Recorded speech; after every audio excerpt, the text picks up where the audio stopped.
The next topic in electrostatics is Coulomb's law. Coulomb's law gravity में पड़े gravitation के तरह ही है, न्यूटन्स लॉ ऑफ ग्रेविटेशन की तरह। अगर दो चार्जेस हैं जिनका वैल्यू Q1 और Q2 है, उनके बीच में डिस्टेंस r है, so they will attract or repel each other with a force which is directly proportional to product of charge and inversely proportional to square of distance. Gravity में हमने पढ़ा था force of attraction is directly proportional to product of mass. यहाँ पे सिर्फ product of charge है और कोई फर्क नहीं है। So the force of attraction और repulsion between two point charges is directly proportional to the product of charge and inversely proportional to the square of distance between them. So the force is directly proportional to product of charge, inversely proportional to square of distance between them. यहाँ जो constant of proportionality है वो k है। k is the constant of proportionality over here. k has different values in different mediums. अलग अलग medium में k की अलग अलग वैल्यूज होती है। पानी में अलग, केरोसिन में अलग, वैक्यूम में अलग।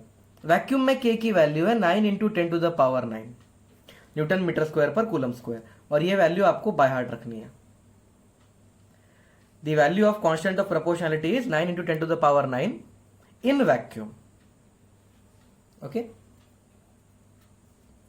सो this is Coulomb's law in scalar form. Force का मैग्नीट्यूड मिल जाता है इसकी मदद से। वो जो k था जिसकी वैल्यू थी 9 into 10 to the power 9,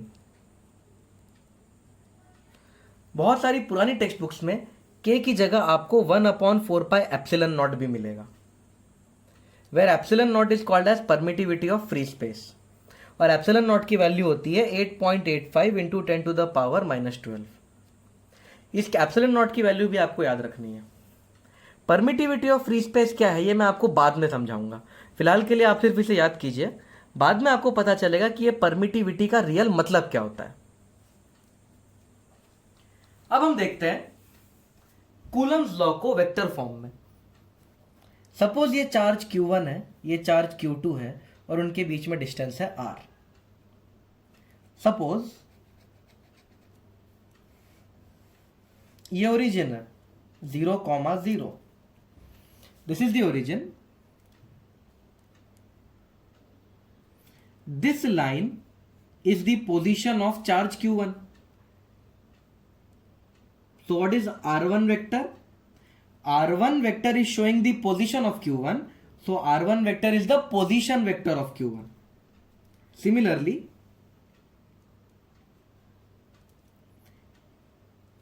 this is R2 vector. What is R2 vector? R2 vector is the position vector of Q2. Okay, इसको R vector बोल देते हैं। So R वेक्टर को यहां से यहां बता देते हैं, this is R vector. So what is by triangle law of vector addition जो हमने 11वीं में सीखा था, R1 vector plus R vector is giving you R2 vector.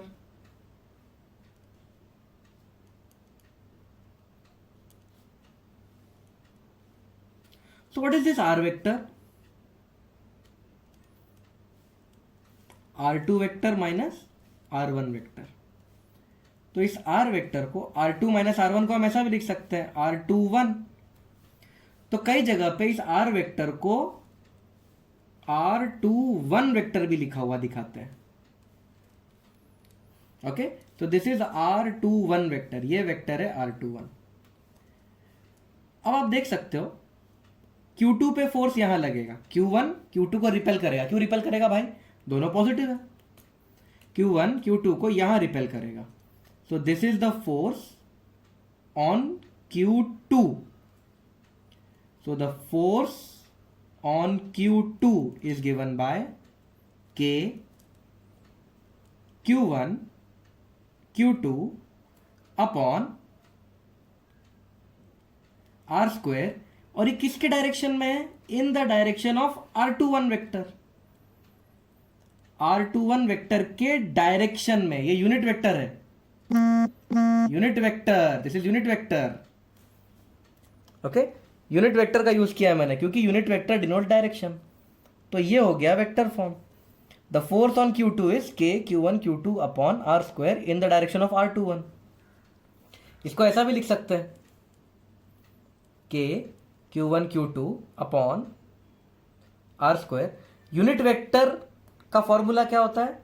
Unit vector is vector divided by its magnitude. So the force on Q2 is K Q1 Q2 by R cube and vector R21 के साथ है ये। Okay, similarly force on Q1 निकालना है तो वो भी निकाल सकते हैं।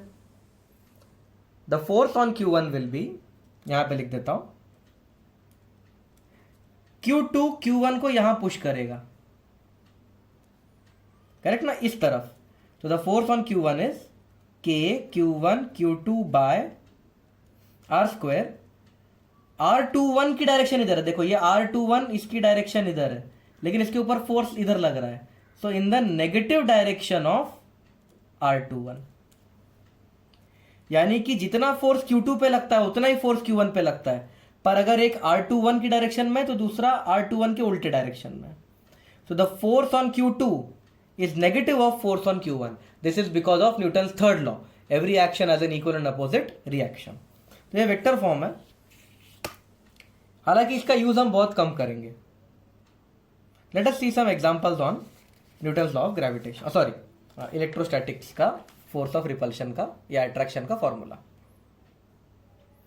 There are two charges 9 coulomb and 16 coulomb, both are placed at a distance of 25 meter from each other. At what distance should a third charge be placed so that it does not experience any force? तो हमारे पास दो charges है, 9 coulomb and 16 coulomb. इन दोनों के बीच का जो gap है 25 metre है। यहां पे एक चार्ज रख दिया Q और इसको कोई फोर्स फील नहीं हो रहा, तो ये डिस्टेंस क्या है, ये कितने कहां रखा है ये Q, ये हमें पता लगाना है। तो मान लेते हैं Q पॉजिटिव है, आपकी मर्जी, आप Q को नेगेटिव भी मान सकते हो, मैं पॉजिटिव मान रहा हूं। मान लेते हैं Q पॉजिटिव है, ये पॉजिटिव है, ये भी पॉजिटिव है, तो Q के ऊपर फोर्स यहां लगेगा।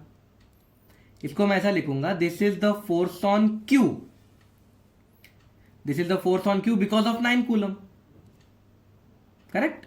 ये भी पॉजिटिव, इसको पॉजिटिव मान लिया, तो ये पॉजिटिव इसको यहां रिपेल करेगा। This is the force on Q because of 9 coulomb. अब इन दोनों को देखते हैं, 16 कूलम भी पॉजिटिव है, ये भी पॉजिटिव है, तो ये इसको यहां रिपेल करेगा। So this is the force on Q because of 16 coulomb. अब क्वेश्चन में लिखा है कि Q के ऊपर कोई फोर्स नहीं है, इसका मतलब ये जो दोनों फोर्स है ये इक्वल एंड अपोजिट होने चाहिए। Therefore force on Q due to 16 coulomb should be equal to force on Q due to 9 coulomb. इसका फॉर्मूला है K Q1 Q2 upon, let this distance be x, तो ये बचा हुआ डिस्टेंस 25 माइनस एक्स, क्योंकि ये 25 मीटर है ना, ये डिस्टेंस है x, तो ये 25 मीटर x। तो 16 से कितना दूर है भाई, 25 minus X. K Q1 Q2 by are square should be equal to K Q1 Q2 by X square. Next step है स्क्वायर रूट ले लो, तो 4 upon 25 minus X should be equal to 3 upon X. तो 4x equal to 75 minus 3x, therefore x equal to 75 by 7 metre. तो 75 by 7 metre पे अगर ये रहा तो it will not experience any force. अगला क्वेश्चन थोड़ा सा ट्रिकी है, देखने में सेम लगता है पर ट्रिकी है। दो चार्जेस हैं, -9 कूलम और +16 कूलम, दोनों को 12 मीटर के डिस्टेंस पे रखा। तीसरा चार्ज कहां रखना चाहिए so that it does not experience any force. पिछले क्वेश्चन में और इस क्वेश्चन में एक फर्क है। पिछले क्वेश्चन में ये जो दोनों चार्जेस थे दोनों पॉजिटिव थे, इस क्वेश्चन में एक नेगेटिव और एक पॉजिटिव चार्ज है। अब देखते हैं ये क्वेश्चन कैसे करना है। तो यहां पे एक 9 कूलम का चार्ज है जो नेगेटिव है, -9 कूलम है, और यहां पे 16 कूलम का चार्ज है। ओके, मान लेते हैं जो तीसरा चार्ज हम रख रहे हैं वो पॉजिटिव है और यहां मैंने तीसरा चार्ज रख दिया Q। अब देखो प्रॉब्लम क्या आती है, इस Q को नेगेटिव चार्ज अट्रैक्ट कर लेगा। So this is the force on Q because of this negative 9 coulomb plus 16 coulomb इस Q को रिपेल कर देगा। This is the force on Q because of 16 coulomb। अब आप बताइए क्या ये इक्विलिब्रियम में रह पाएगा? क्या ये जीरो फोर्स एक्सपीरियंस कर पाएगा? नहीं कर पाएगा। दो लोग अगर इधर खींच रहे हैं तो Q इधर चला जाएगा। इसका मतलब है इस क्वेश्चन में आप तीसरे चार्ज को इन दोनों के बीच में नहीं रख सकते, तो ये अप्रोच काम नहीं करेगा। This approach will not work. Now let us see this दूसरा अप्रोच।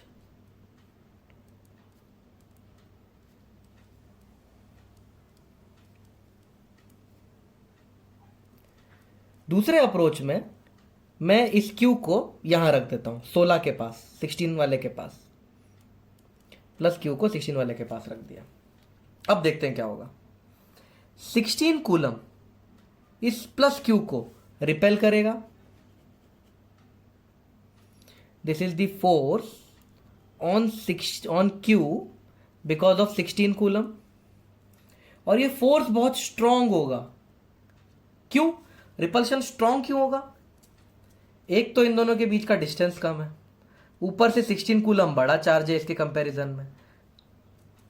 अब ये जो 9 कूलम है ये इस Q को अपनी तरफ अट्रैक्ट करेगा। 9 नेगेटिव है ना, Q पॉजिटिव है, Q को अट्रैक्ट करेगा। सो this is the force on Q because of 9 coulomb. लेकिन ये एक वीक फोर्स है। क्यों वीक? क्योंकि एक तो गैप बहुत ज्यादा है इन दोनों के बीच में, दूसरा ये 9 16 के सामने छोटा है। तो क्या ये जीरो फोर्स एक्सपीरियंस कर पाएगा? स्ट्रॉन्ग आदमी इधर खींच रहा है, वीक आदमी इधर लेके जा रहा है, क्या जीरो फोर्स होगा? नहीं। सो what is the strategy? The strategy is this.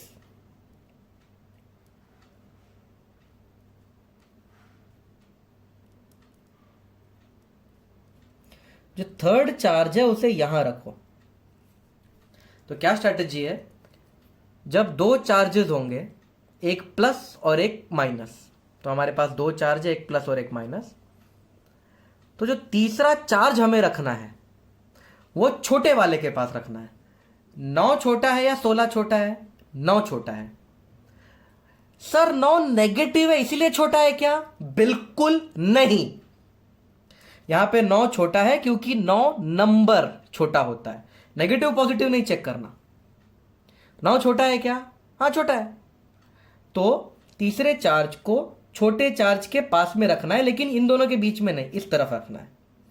Okay, now let this distance be x। तो ये यहां से लेके यहां तक डिस्टेंस कितनी हो जाएगी? ये इनके बीच में 12 मीटर है, तो this distance will become 12 plus x। Now let us see how to do this question. अब इन दोनों, मैं ये डायग्राम फिर से आपको बना के देता हूं।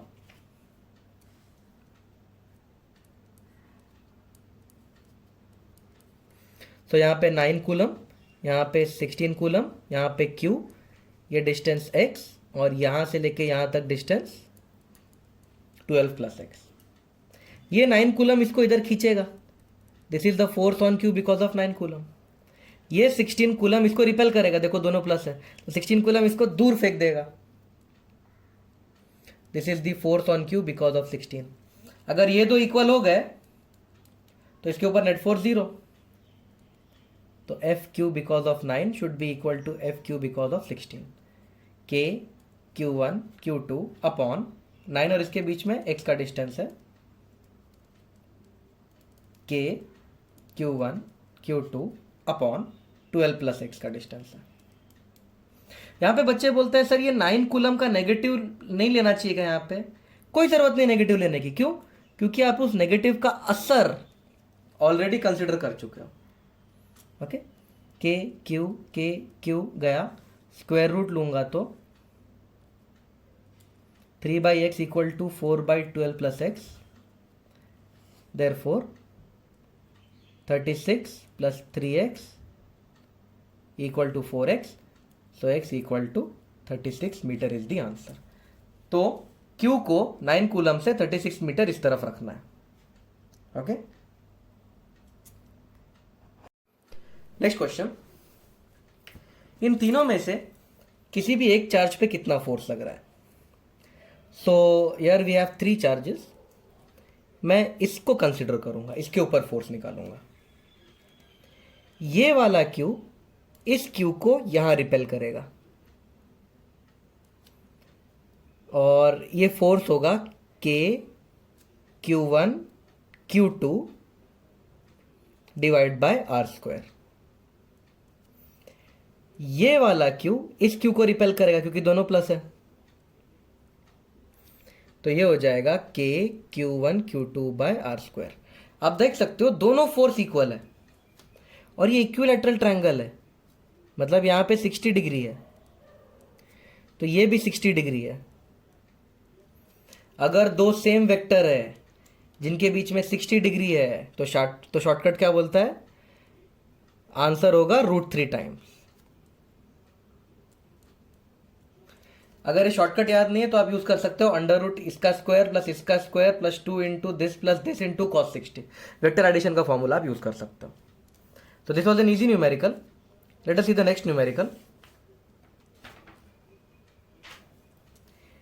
इस ए पे फोर्स निकालना है और फोर्स निकालना है वेक्टर फॉर्म में। लेट अस सी कैसे करते हैं क्वेश्चन। तो ये है वो 3 चार्जेस,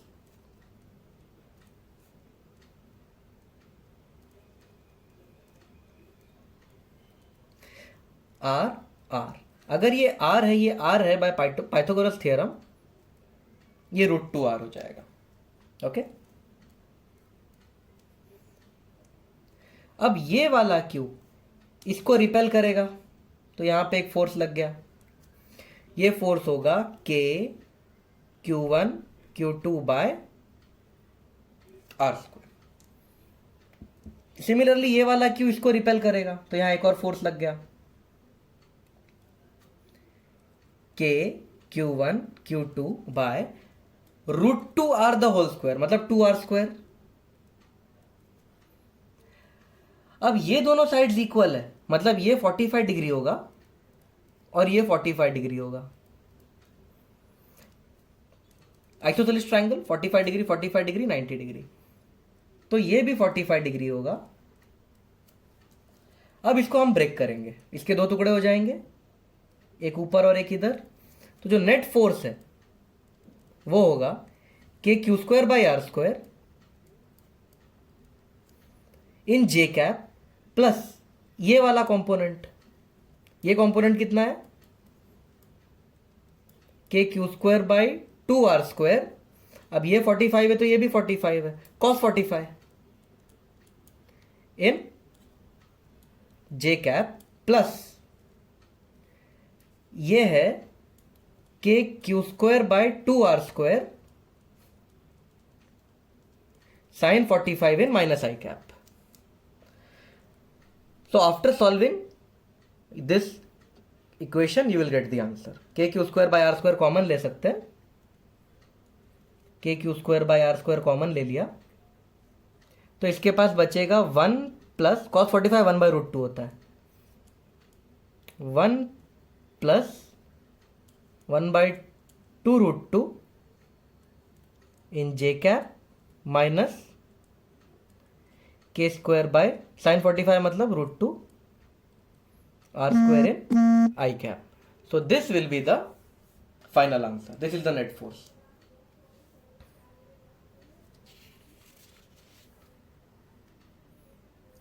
नेक्स्ट क्वेश्चन, इनमें से किसी के ऊपर भी फोर्स निकालना है हमें। मैं इसके ऊपर फोर्स निकालूंगा, फिर से ड्रॉ कर देता हूं।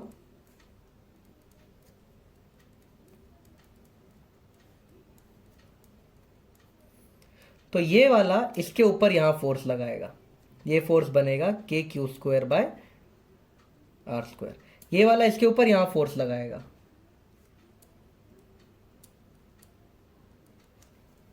अब ये दोनों देखो, ये दोनों इक्वल है और एंगल 90 डिग्री है, तो रिजल्टेंट √2 टाइम्स हो जाता है। तो इन दोनों का जो रिजल्टेंट है वो √2 टाइम्स है और वो यहां बनेगा बराबर बीचों बीच ऐसा। तो इसकी वैल्यू है √2 times K Q square by are square. लेकिन इसका इसके ऊपर इफेक्ट देखना बाकी है। ये इसको यहां पुश करेगा, करेक्ट। ये वाला चार्ज इसको यहां पुश करेगा और ये वाला जो फोर्स है इसकी वैल्यू है के क्यू स्क्वायर, ये डिस्टेंस √2 आर है, आर ये √2 आर अपॉन 2r स्क्वायर। तो ये फोर्स प्लस ये फोर्स, ये है नेट फोर्स। तो the net force is √2 k Q square by are square plus k Q square by 2r square. This is the net force acting on this particle. Next question थोड़ा सा बड़ा है। इस 1 coulomb charge पे लगने वाला force निकालना है। तो ठीक है, हम निकालते हैं। The force on 1 coulomb because of 4 coulomb, the force on 1 coulomb because of 4 coulomb is given by के Q1 Q2 अपॉन डिस्टेंस है 1 स्क्वायर, और ये 4 कूलम इस 1 कूलम को ऊपर धक्का देगा, तो मैं जे कैप लिखूंगा। सिमिलरली ये 2 कूलम के ऊपर 1 कूलम का फोर्स निकालते हैं। Force on 1 coulomb because of 2 coulomb, ये 2 कूलम इसको यहां धक्का मारेगा, रिपेल करेंगे ना ये दोनों, तो ये फोर्स हो जाएगा के Q1 Q2 upon 1 square in which direction, minus I cap. Okay, अब इन दोनों के बीच का फोर्स निकालते हैं।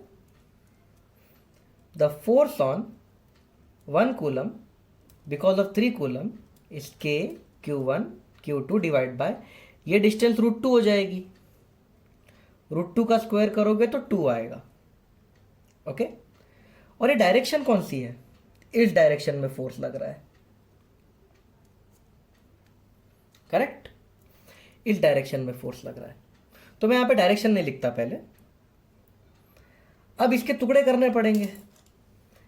ये 3k/2 हो गया ना, ये फोर्स का वैल्यू 3k/2। तो ये जो फोर्स लग रहा है ये 3k/2 है। अब इस 3k/2 के टुकड़े करने पड़ेंगे। हमें पता है ये एंगल 45 होता है, ये एंगल भी 45 निकलेगा, तो ये हो जाएगा 3k/2 cos 45 और ये हो जाएगा 3k/2 sin 45। तो ये जो फोर्स है इसको वेक्टर फॉर्म में ऐसे लिखेंगे, 3k/2 cos 45 in J cap.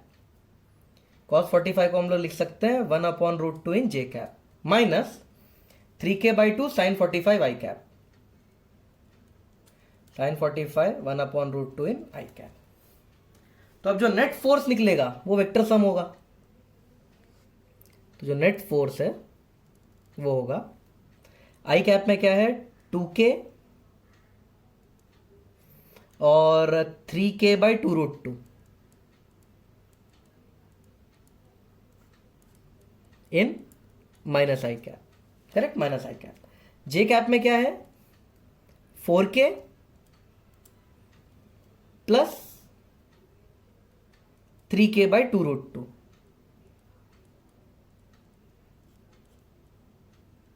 So this is the net force acting on 1 coulomb charge.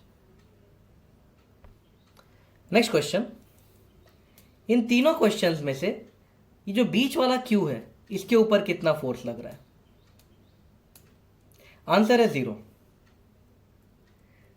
मान लेते हैं ये Q पॉजिटिव है, तो कैपिटल Q स्मॉल q को यहां पुश करेगा, ये कैपिटल Q स्मॉल q को यहां पुश करेगा, ये कैपिटल Q स्मॉल q को यहां पे पुश करेगा।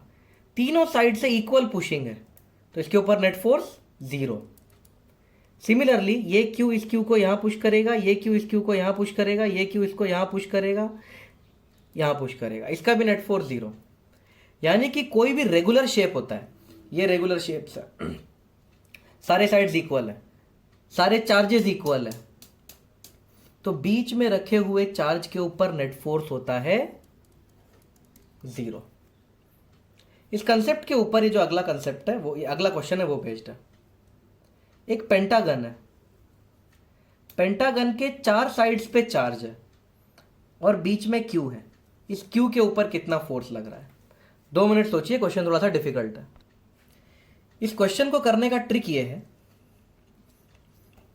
मान लेते हैं ये 4 चार्जेस ऐसे हैं, यहां पे कोई भी चार्ज नहीं है, there is no charge over here. तो मान लेते हैं यहां पे एक प्लस क्यू और माइनस क्यू है। प्लस क्यू और माइनस क्यू मिलके 0 बना देंगे। देखो यहां पे 0 है ना, यहां पे भी 0 है,